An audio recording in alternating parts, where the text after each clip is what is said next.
Welcome once again to. Crooks and Mahoney. You sound so excited when you say that. The Crooks and Mahoney Show! Jazz hands. Flutterfingers. Flutterfingers. Jazz hands. There you go. You got it better than me. I did not know. I've never been in a formal dance class or anything. Oh, me neither. I have taken my kids there. I've sat with the dance moms. So that's where you heard that from. Jazz hands. Oh, no. I probably heard it. I've taken dance classes at college. That's exactly what I just said. Yeah, but it's only one dance class. So, you still took a dance class? Yeah, I took a move out of these bitches' ways for kicking you in the head. Those Women. dogs, those, female dogs. No, real women. They Oh, just I'm really, they just were really, really, really talented at dancing because they were all trying out for the teams, the San Antonio Spurs, and all this stuff. And it was beginner dance. So it doesn't mess with your eyes. It was beginner dance. Son. Oh, I'm sorry. I almost did it. It wasn't supposed to be like a pro dance class. So, see, now I can sit in the sun and be shining bright, like feeling the sun shining down on me some. And that way it doesn't mess with your eyes. Yes. It bothers her eyes sometimes because it really is kind of hard to deal with the sun. It's like a spot in the windows, certain time of day, every day. Especially this time of year, it seems like. It is like perfect. Bing! Well, you have it at different places too, because there's a snow blindness. If you live in the snow, you get snow blind. Really? Oh, I've been on the freeway. I couldn't see nothing. It was just a big white Wow. snow. There was no tracks. There was no signs. There was no holes. How did you drive? With the fear of God in me, and Jesus, take the wheel. I was begging him to drive me out of there. You get me off this highway is what I was praying. Yeah, I had to take that was my first time ever driving an 18-wheeler with a 53-foot reefer. And ended up, we forgot to put in the GPS system to not avoid tolls. Oh. You guessed it, on I-95, going to New York in the middle of a blizzard. We had no idea we were driving into a blizzard until we were in it. And then we're off into this weird not even neighborhoods. These were like rural areas of the country. I have no idea where we were at, but like literally the roads, you could barely drive a Geo Metro down these roads without scraping the curve, no curves or ditches or whatever. And there's four corner stops and stuff. How am I supposed to drive this 18? I don't know how I did it, honestly. I might have hit something. I don't know. I will say that driving is perception, and it is very much perception. And even just going there, you have to get used to and realize that what you're driving on is horse trails from 200 years ago. They're not set up like us, where we're on a grid, where they designed these neighborhoods for a city or whatever. They are literally. And you see a house and fields and house. Oh, and there's some woods over here. And the road is literally the horse trail that they have built up and maybe just spread out asphalt. A little bit. Yes, yeah, on top of that's it. all But really all it it was, because when you go down to downtown Boston, you got those cobblestone roads. Those are some roads. I like the sound of the horse hoofs. I hear them right now. We'll put it in here. Yeah, but it sure is a lot of poop for the horse to go poop on the street. Oh yeah, I've seen that. Living here in Texas, if you've ever had horses, you've seen it. Well, it's not nice in the middle of a city street with where people have to 1,000 walk. people. Well, Yeah. there's people. The one thing that you don't get used to, that takes you a while, is to be out a lot in public with no car.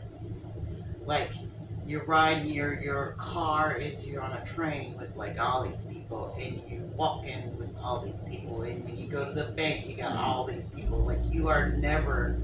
I lived that way in Houston for a while. Yeah, Houston has got still you get in and out of your car. No, I mean I didn't even have a vehicle for a while. I literally would just ride the buses and metro. You know, Yeah. what do you call that thing? That Metro Rail. Anyways, I used to do that. I used to do that to go places when I was little too.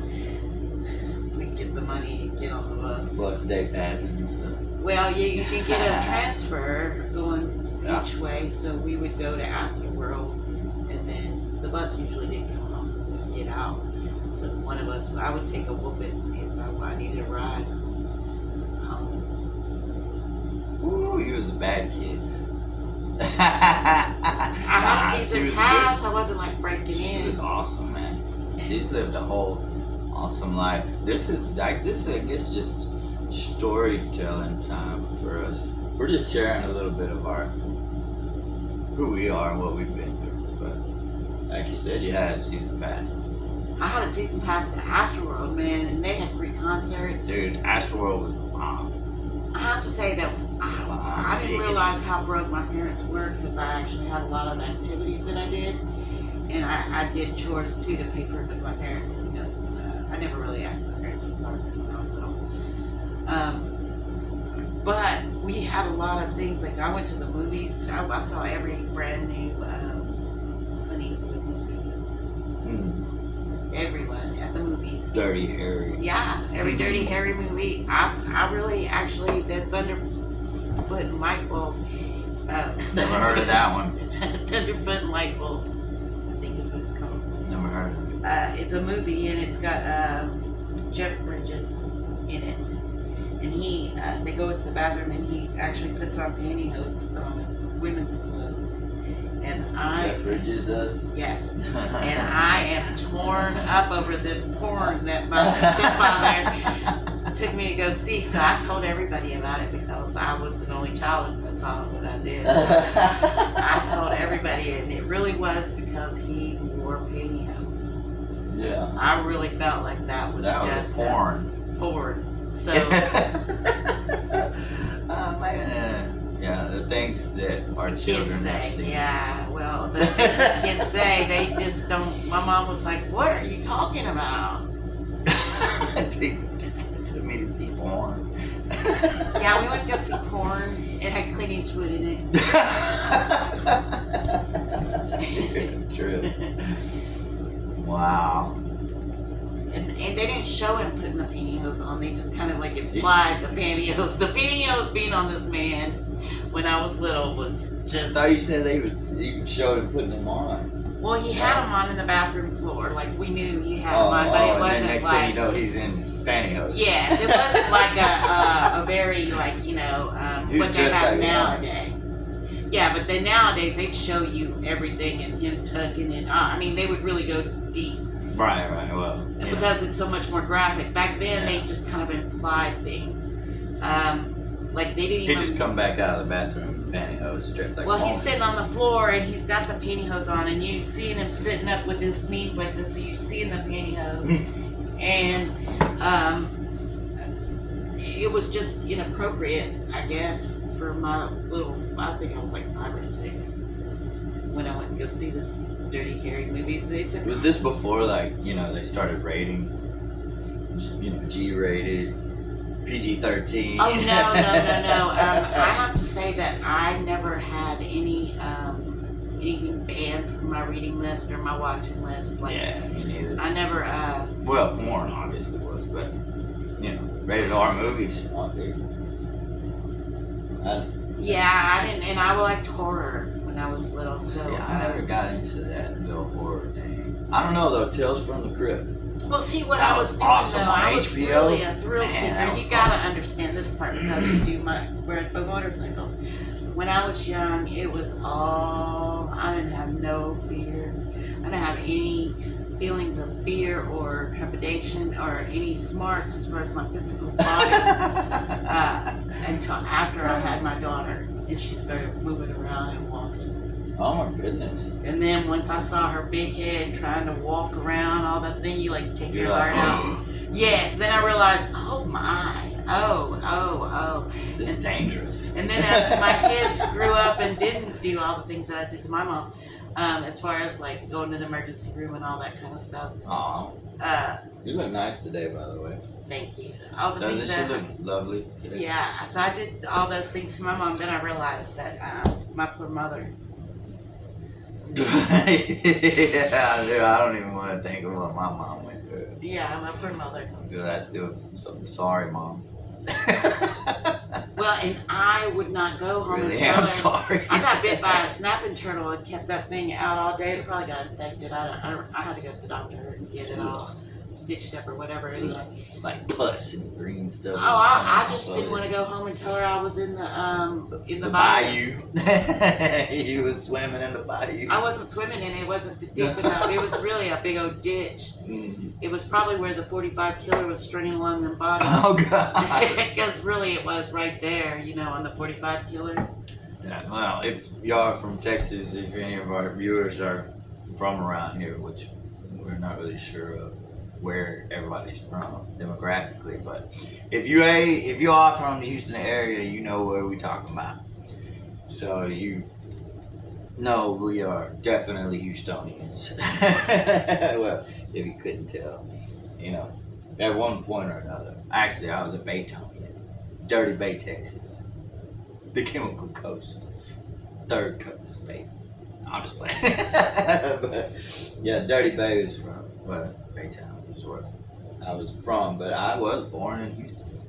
So classifies me. I'm certified. Doctor said, well, but you got yourself a true Texan. And I ain't gonna say what else they said.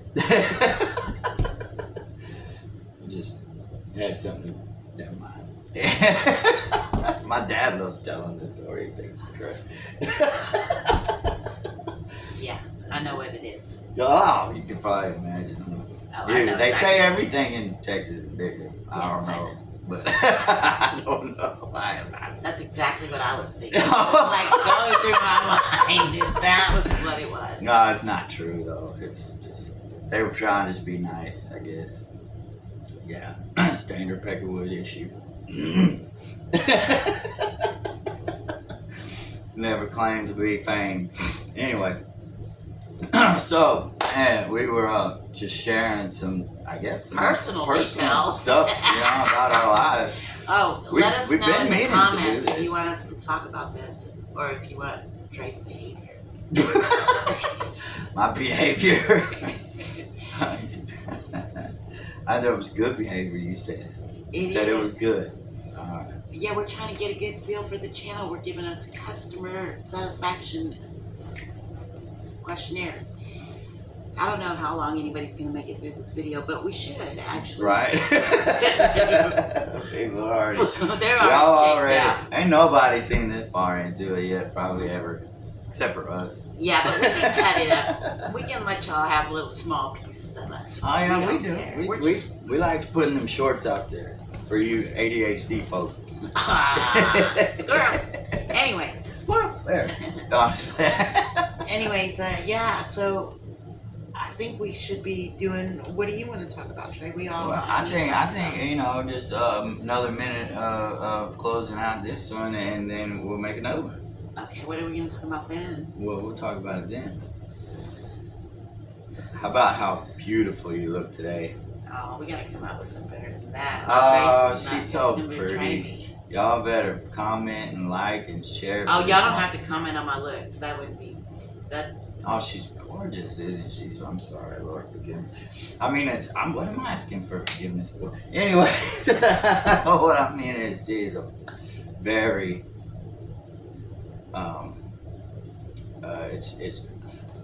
it causes admiration in a man's heart. Yay. So, there you go, guys. Oh, they did we know y'all liked her dance. That's how I know. They loved your dance, man. You got real popular, dude. Just put in there. Somebody comment if you want to see Lori dance some more. Oh, my. Alright, we'll see y'all.